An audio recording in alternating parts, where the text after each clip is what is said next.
Hello বন্ধুরা, সবাই কেমন আছেন? আশা করি প্রত্যেকে ভালো আছেন। এসআইআর এর ফর্ম আপনারা কীভাবে ফিল আপ করবেন, আজকের এই ভিডিওতে আমি হাতে কলমে একদম লিখে লিখে কিন্তু আপনাদেরকে বুঝিয়ে দিব। সমস্ত কিছুটা আমি লিখে ফেলেছি। আপনাদেরকে এই ইনুমেরেশন ফর্ম আপনি কীভাবে ফিল আপ করবেন, কোথায় ফর্ম পাবেন, এবং এখানে বেশ কিছু জিনিস আছে, যে বেশ কিছু অপশান রয়েছে যেগুলো কিন্তু আপনাদেরকে ভুল হয়ে যেতে পারে আপনাদের যদি না বুঝে আপনি ফর্মটা ফিল আপ করেন। তো এই ইনুমেরেশন ফর্ম রয়েছে, এই ইনুমেরেশন ফর্মটা আপনাদেরকে সম্পূর্ণভাবে আমি দেখে দেবো আজকের এই ভিডিওর মাধ্যমে, যে কীভাবে আপনি ফর্মটা ফিল আপ করবেন। তো দেখতে পাচ্ছেন আমি কিন্তু ইতিমধ্যেই সমস্ত বিষয়টি ফর্ম ফিল আপ করেছি, এবং আপনাদের ছবি বসাতে হবে। সেই ছবিও কিন্তু আপনাদেরকে কোথায় বসাতে হবে, পুরনো ছবি, নতুন ছবি, সমস্ত বিষয়টি আজকের এই ভিডিওর মাধ্যমে আপনার সাথে পুরোপুরিভাবে ডিসকাস করব। আজকের ভিডিওটি প্রথম থেকে শেষ পর্যন্ত দেখুন। সমস্ত বিষয়টি আপনার সাথে ক্লিয়ার করে আলোচনা করব, কোন কোন কাগজপত্র এর সঙ্গে আপনাকে লাগবে এবং কোন কোন অপশানে আপনি কি কি লিখবেন। এবং যদি আপনাদের 1927 সালের আগে জন্মগ্রহণ হয়ে থাকেন, বা 1927 সালের পরে জন্মগ্রহণ হয়ে থাকেন, বা 2004 সালের কিন্তু পরে জন্মগ্রহণ করেছেন, তাহলে আপনাদের কোন কোন কাগজপত্র লাগবে, এবং মা বাবা 2002 সালের ভোটার লিস্টে আপনাদের কীভাবে পাবেন, কোথায় পাবেন, এবং বিভিন্ন যে অপশানগুলো রয়েছে, পার্ট নাম্বার, সিরিয়াল নাম্বার এবং এসি নম্বর, এই নম্বরগুলো আপনারা কোথায় পাবেন, সমস্ত বিষয়টি আজকের এই ভিডিওতে আপনাদেরকে জানাবো। তাই এই ফর্মটা আপনাদের সম্পূর্ণ ফিল আপ করতে হবে। প্রথম থেকে শেষ পর্যন্ত ভিডিওটি দেখুন, তাহলে পুরো বিষয়টি আপনাদেরকে ক্লিয়ার করে আলোচনা করব। আপনারা দেখছেন মোবাইল অন স্ক্রিনে, এই ফর্মটা কিন্তু আপনাদের ফিল আপ করতে হবে। তো আপনাদেরকে বলে দিচ্ছি কীভাবে আপনারা ফিল আপ করবেন এই ইনুমেরেশন ফর্ম। তো এই ইনুমেরেশন ফর্মটা অ্যানেক্সার সি, এই ফর্মটা আপনাদেরকে দেওয়া হবে, বিএলও দিবেন। এবং আরও একটা ফর্ম রয়েছে যেটা ইনুমেরেশন ফর্ম, এই ফর্মটা কিন্তু আপনাদেরকে দিয়ে দিবে। তো এই দুটো ফর্ম কিন্তু আপনাকে দেবে বিএলও। তো প্রথমত আপনাদেরকে দেখিয়ে দিই কীভাবে আপনি ফিল আপ করবেন, আপনাদেরকে শর্টের মধ্যে বলে দিচ্ছি।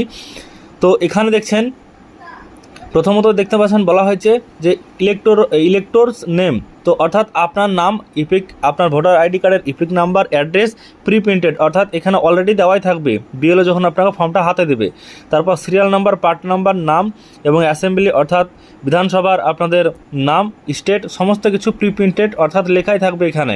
তারপর এখানে দেখছেন ওল্ড ফটো প্রিপ্রিন্টেড, তো এখানে আপনাদের যে ভোটার কার্ডের যে ফটো রয়েছে সেটা এখানে আগে থেকেই দেওয়া থাকবে, এবং পাস্ট ফটো অর্থাৎ নতুন একটা ফটো আপনাদেরকে তুলে এখানে বসাতে হবে।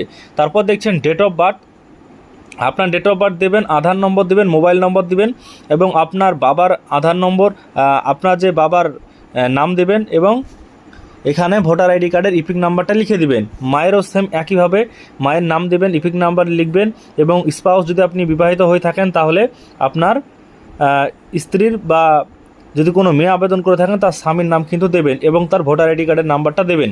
তারপর ডিক্লারেশন, এখানে কি বলা হয়েছে দেখুন, যে সেলফ ডিক্লারেশন একটা আছে।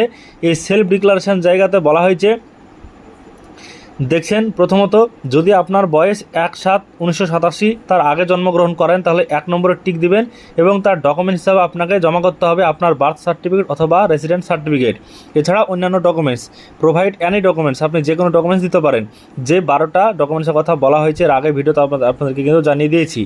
তারপর দেখছেন যে 1/7/1987 থেকে 2004 পর্যন্ত যদি জন্মগ্রহণ করে থাকেন, 2/12/2004, তাহলে কিন্তু আপনার দ্বিতীয়ত আপনি টিক করবেন।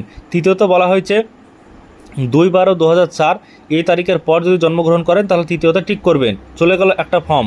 তারপরে দেখছেন যে পরবর্তীতে যে ফর্মটা আছে সেই ফর্মটা কিন্তু এই ফর্মটা আপনাকে বিএলও দিবেন, এবং এটা আপনাকে ফিল আপ করতে হবে এবং বিএলও অফিসারকে জমা করতে হবে।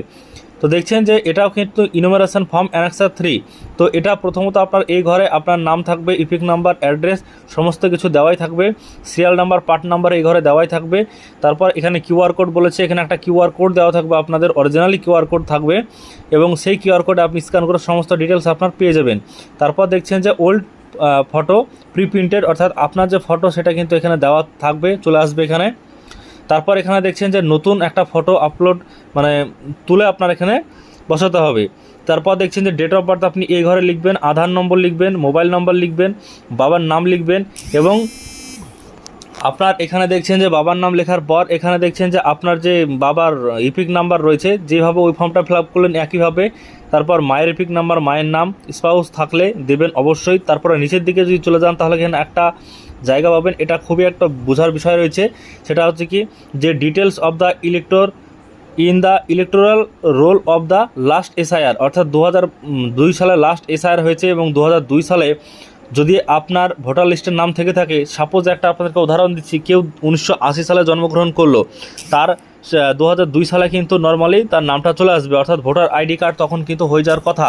তো সেই সময়তে যদি আপনাদের এক কথায় 2022 সালে যদি ভোটার আইডি কার্ডে যদি আপনার নাম থেকে থাকে বা লিস্টে যদি নাম থাকে, তাহলে আপনি এই ঘরটা ফিল আপ করবেন। যদি না থাকে, বাবা মার নাম থাকে, আপনাদের নাম নেই, সেই টাইমে ভোটার কার্ড ছিল না, তাহলে আপনাকে এই ঘরটা ফিল আপ করতে হবে। ফিল আপ কীভাবে করবেন? প্রথমত আপনার নাম দেবেন, তারপর ইপিক আইডি নাম্বার দিবেন, ইপিক নাম্বার, তারপর রিলেটিভ, অর্থাৎ আপনার যে রিলেটিভ আছে, বাবা হতে পারে, মা হতে পারে, স্ত্রী হতে পারে, যে আছে, তারপর এখানে রিলেশন, তার সঙ্গে আপনার বাবার সম্পর্ক না মায়ের নাকি স্ত্রীর সম্পর্ক, তারপর ডিস্ট্রিক্ট, স্টেট। একটা কথা বলি যে অনেকে হয়তো স্থান পরিবর্তন করতে পারেন, বর্তমানে আগে হয়তো আর এক জায়গায় ছিল, অন্য জায়গায়, সেই ঠিকানাটাই কিন্তু 2002 সালে যেখানে ছিল সেটাই এখানে দেবেন, তাহলে কিন্তু আপনার সমস্যা হবে না। তারপর এখানে অ্যাসেম্বলির নাম দেবেন, স্টেট, ডিস্ট্রিক্ট এবং যে এসি নাম্বার, অর্থাৎ অ্যাসেম্বলির যে নাম্বার রয়েছে, কত নম্বর বিধানসভার আন্ডারে পড়েন আপনি, পার্ট নম্বর রয়েছে, সিরিয়াল নম্বর রয়েছে, এগুলো কিন্তু 2002 সালের ভোটার লিস্টে আপনি পেয়ে যাবেন সমস্ত কিছু। এবার দ্বিতীয়ত যেটা বলা হয়েছে দেখতে পাচ্ছেন, ডিটেলস অফ দ্য রিলেটিভ। তো এখানে ডিটেলস অফ দ্য রিলেটিভ, এই যে দ্বিতীয় জায়গাটা, এখানে আপনার যদি বাবা অথবা মায়ের, আপনার বাবা মায়ের যাদের লিস্টের নাম আছে 2002 সালে নিজের নেই, তারা কিন্তু এই ঘরটা ফিল আপ করবেন। প্রথমত নাম দেবেন, তারপরে এখানে দেখছেন ইপিক আইডি নাম্বার বাবার দিবেন এগুলো, তারপর রিলেটিভ নেম, মানে বাবার, আপনার বাবার কার সঙ্গে রিলেশন মানে রিলেটিভ ছিল, সেটা আপনার বাবার বাবা হতে পারে, বাবার মা হতে পারে, বাবার স্ত্রী হতে পারে, এবং তার সঙ্গে সম্পর্কটা কী ছিল, রিলেশনটা কী ছিল, ডিস্ট্রিক্ট এবং স্টেট, এবং এখানে এসি নেম এবং AC number, part number, serial number, মোট ফর্ম ফিল আপ কমপ্লিট। তো এগুলো কিন্তু আপনার সমস্ত কিছু ফিল আপ করতে হবে, এবং এগুলো ফিল আপ করে আপনার বিএলও, নিচে দেখছেন বিএলও সিগনেচার রয়েছে, বিএলওর সিগনেচার, এখানে বিএলও সিগনেচার করবে, আপনার ফর্ম ফিল আপ কিন্তু কমপ্লিট হয়ে যাবে। এইভাবে কিন্তু আপনার এসআইআরের এই ইনুমারেশন ফর্ম কিন্তু ফিল আপ হবে, এবং কী কী ডকুমেন্টস লাগবে সমস্ত কিছু এই লিস্টে দেওয়া আছে, এবং এর আগে বিভিন্ন ভিডিওতে আপনাদেরকে জানিয়েছি, সেই সব ভিডিও দেখে নেবেন, তাহলে আর কোনো অসুবিধা হবে না। তো আশা করছি বুঝতে পেরেছেন, আজকের ভিডিওর মাধ্যমে সমস্ত বিষয়টি আপনাদের সাথে ডিসকাস করলাম।